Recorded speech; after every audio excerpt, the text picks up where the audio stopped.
అందులో ఫస్ట్ కామెంట్లో వాళ్ళు కొంతమంది పెట్టింది ఏంటంటే డెస్క్ జాబ్స్ చేసే వాళ్ళకి జనరల్గా న్యూరోలాజికల్గా వచ్చే సమస్యలు ఏంటి, వాళ్ళు ఎలాంటి జాగ్రత్త తీసుకోవాలి అనేది. ఇప్పుడు మెయిన్గా సాఫ్ట్వేర్ వాళ్ళు వీళ్ళు డెస్క్ జాబ్ మామూలుగా వాళ్ళ వర్కింగ్ టైమ్స్ మాకు చెప్తారు కదా, 8 to 10 hours per day work చేస్తారు. చాలాసార్లు ఏంటంటే వాళ్ళు అబ్రాడ్ క్లయింట్స్ అట్లా ఉంటే ఈవినింగ్ షిఫ్ట్లు అట్లా చేస్తుంటారు. నైట్ షిఫ్ట్ అట్లా ఆడ్ టైమింగ్స్ ఉంటాయి. 2ంటికి మొదలు పెట్టాము, రాత్రి 12ంటికి స్టాప్ చేస్తాము అన్నట్టు. సో అప్పుడు ఏంటంటే వాళ్ళ స్లీప్ టైమ్స్ అవి ప్రాపర్గా ఫుడ్ టైమింగు ఇవన్నీ మారిపోతాయి అబ్నార్మల్ షిఫ్ట్స్ వల్ల అన్నట్టు. సో వాళ్ళు నైట్ తినే టైము 12 తర్వాత తింటారు, మళ్ళీ నిద్ర పట్టదు ఆ టైంలో, పొద్దున్నే లేస్తే నిద్ర సరిపోదు. సో ఇవి కొంచెం అబ్నార్మల్గా చేంజెస్ వచ్చాయి. ఇంకొకటి నేను చూసిందంటే ఇప్పుడు మా కెరియర్లో నైట్ షిఫ్ట్స్ ఇవి చేసినా కూడా ఫిక్స్డ్ అంటే ఇవన్నీ 30 లోపు అయిపోతాయి.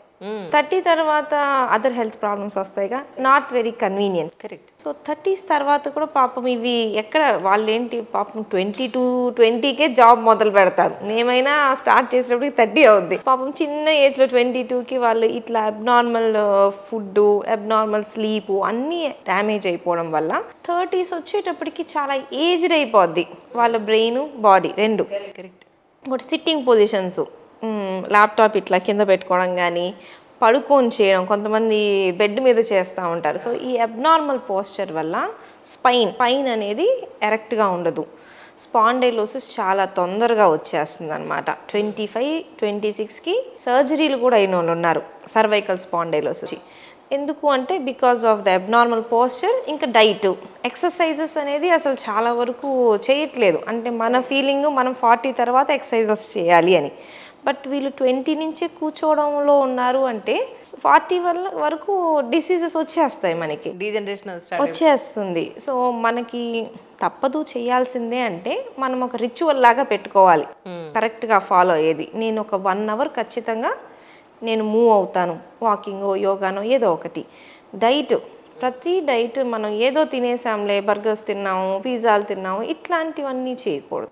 ప్రాపర్ బ్యాలెన్స్ డైట్ అనేది తీసుకోవాలి. మన రొటీన్ పప్పు కూరలు ఇట్లా మంచి డైట్ ఫాలో అవ్వాలి. కూర్చునే పోస్చర్ మన వయసునే చెప్పిద్ది. మనం చూస్తాంగా పోస్చర్ వయసుతో పాటు మారింది. సో మనం ఎట్లా కూర్చుంటున్నాము అనేది చాలా చాలా ఇంపార్టెంట్. వర్క్ చేసేటప్పుడు మంచి టేబుల్, మంచి చైర్ అయితే ఉండాలి. ఎక్కడో చోట ఇంట్లో వర్క్ చేస్తున్నానుగా ఎట్లా అయినా చేయొచ్చు అనుకోవడం కరెక్ట్ కాదు.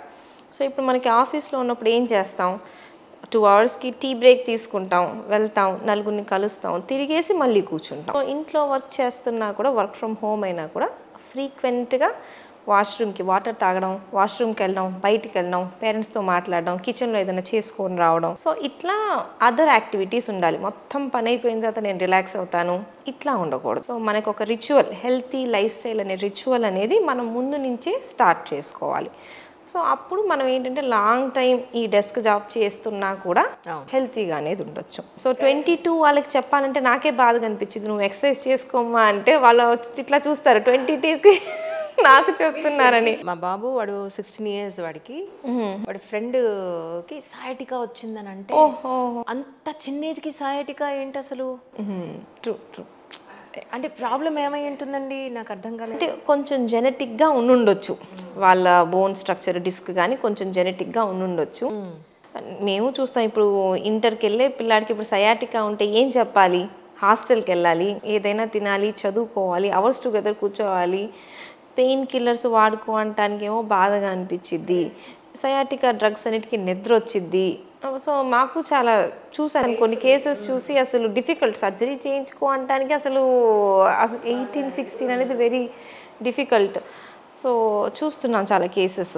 It may be genetic or చిన్నప్పటి నుంచి ఉండే డైట్, కొన్నిసార్లు ఒబిసిటీ ఇట్లాంటివి ఉంటే తొందరగా రావచ్చు అంట. ఇట్ ఈస్ వెరీ అన్ఫార్చునేట్ కానీ వెరీ రేర్ ఆ ఏజ్లో రావడం. వచ్చిన తర్వాత ఇంకా మనం డెఫినెట్లీ లైఫ్ స్టైల్ని మార్చుకోవాలి. ఇప్పుడు మనకి ఇంటర్లో పొద్దున్న నుంచి రాత్రి వరకు కూర్చోబెడతారు కదా, వాళ్ళు కూర్చోలేరు. నిజం. వాళ్ళు ఇంకా ఇంటి నుంచి వెళ్తా కొంచెం మధ్య మధ్యలో బ్రేక్స్ తీసుకుంటానే చేయాల్సి వచ్చింది. మా జిమ్లో మాత్రం చాలా మంచి కోచ్ దొరికారండి. అంటే ఆయన ఆల్మోస్ట్ యోగా కానీ ఈ పిల్లెట్స్ కానీ చాలా వరకు ఆయన ఎక్స్పెరిమెంట్స్ చేసేసి, బేసికలీ ఆయనే స్పోర్ట్స్ మెన్.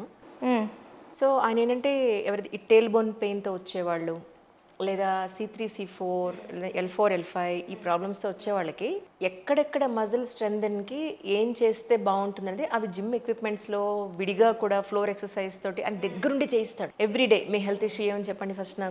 నాకు లాస్ట్ మంత్ కంటిన్యూస్గా లాంగ్ జర్నీస్ అవ్వడం అంటే టేల్ బోన్ పెయిన్ వచ్చింది.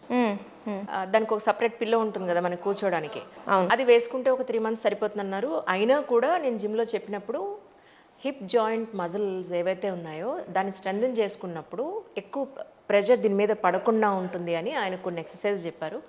Can you believe it or not, 3 months అనుకున్నది నాకు 1.5 monthsలోనే పెయిన్ పోయింది. మళ్ళీ నేను ఇలా హ్యాపీగా కూర్చోగలుగుతున్నాను. డెఫినెట్లీ మామూలుగా థెరపీ యోగా అట్లా అంటారు. ఎగ్జాక్ట్లీ. వాళ్ళకి మంచి ఎనాటమీ మీద గ్రిప్ ఉండాలి. మజిల్ ఏ మజిల్ ఎక్కడ వర్క్ చేస్తుంది, కింద కూర్చొని లేవలేకపోతున్నాను అంటే ఈ మజిల్, కరెక్ట్, మెట్లు ఎక్కేటప్పుడు ఇబ్బంది పడుతుంది అంటే ఈ మజిల్. సో వాళ్ళు దాన్ని మజిల్ని ఐడెంటిఫై చేసి దాన్ని ఫోకస్ చేస్తే చాలా బాగా చేస్తారు. మనం అబ్నార్మల్వి చేసేసామనుకోండి ఆపోజిట్గా కూడా పనిచేస్తాయి అప్పుడప్పుడు ఎక్సర్సైజెస్. అవును అవును. So proper therapist very very important. ఇంకొకటి ఏంటంటే ఇప్పుడు ఇందాక మీరు అన్నారు ఇన్నార్స్ డెస్క్ జాబ్స్, ఇన్నార్స్ కూర్చుని వాళ్ళు వర్క్ చేస్తారని. కొంతమంది ఉన్నారు వాళ్ళు నిజంగానే ఒక పావు గంట అయ్యేటప్పటికి లేచి కొన్ని సిటప్స్ చేయడం లేదా కొన్ని స్ట్రెచ్చింగ్స్ చేయడం చేసి ఆఫీస్ వాళ్ళందరూ నవ్వుతారు వాళ్ళని చూసి. ఈ ఎక్స్ట్రా ఈవిడికి అదరు అబ్బా కూర్చుని 10 నిమిషాలు లేచి 2 నిమిషాలు అటు ఇటు నడిచి మరి ఎక్స్ట్రాగా లేదు అని అన్నవాళ్ళు చాలా మంది ఉన్నారట. అలాంటి వాళ్ళకి మీరు ఏం చెప్తారు యాజ్ అ డాక్టర్గా? విత్ టైం అది రొటీన్ అవుద్ది, వాళ్ళు యాక్సెప్ట్ చేస్తారు. మన మనసులో కూడా పక్కన ఎవరైనా ఫిట్గా ఉంటే మనం అంటాం కానీ మన లోపల కూడా అది ఉండిద్ది, మనం కూడా చేయాల్సిందే అది అన్నట్టు. సో విత్ టైం అందరూ రియలైజ్ అవుతారు. ఆ అట్మాస్ఫియర్ కూడా మనం పక్క నుంచి నెగిటివ్గా కాకుండా సపోర్ట్ చేయడమే మంచిది. అవును.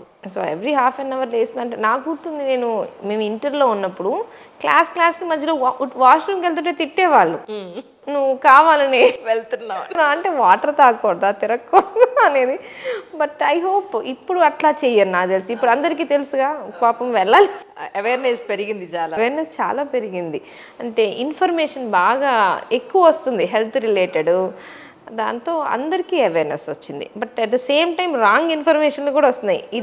ఇది తినండి ఇది తగ్గిపోద్ది, ఇది చేయండి ఇది తగ్గిపోద్ది. So wrong information right information రెండు వస్తాయి. సో నేను చాలాసార్లు చెప్తాను, ఇప్పుడు మీరు వీడియోస్ అన్నీ చూస్తున్నారు కదా, ప్రతిదీ మన బాడీకి అప్లై ఇద్దా లేదా మనం ఆలోచించుకోవాలి. ఒకళ్ళు చెప్పేశారని బ్లైండ్గా ఫాలో అవ్వకూడదు. సైన్స్ అనేది క్వశ్చన్ చేయాలి, ఎందుకు దీనికి రీజన్ ఏంటి. సో మనం క్వశ్చన్ చేసి మనం ఆన్సర్ తెచ్చుకోవాలి అన్నట్టు. True absolutely. మా అమ్మగారు వాళ్ళు పొద్దున్న అదే అంటున్నారు, వర్షాకాలం శీతాకాలం ఈ బోన్ పెయిన్స్ ఎక్కువ కనిపిస్తాయమ్మా, వేసంకాలంలో ఈ గొడవ ఉండదు, ఇంత పెయిన్ ఉండవు నాకు అని అంటారు. ఎందుకు శీతాకాలం వర్షాకాలం బోన్ పెయిన్స్? మామూలుగా ఇప్పుడు ఆర్థరైటిస్ ఇట్లా ఉందనుకోండి, రుమటాయిడ్ ఆర్థరైటిస్ ఇట్లాంటివి చలిలో ఉన్నప్పుడు జాయింట్స్ ఇంకొంచెం టైట్ అవుతాయి.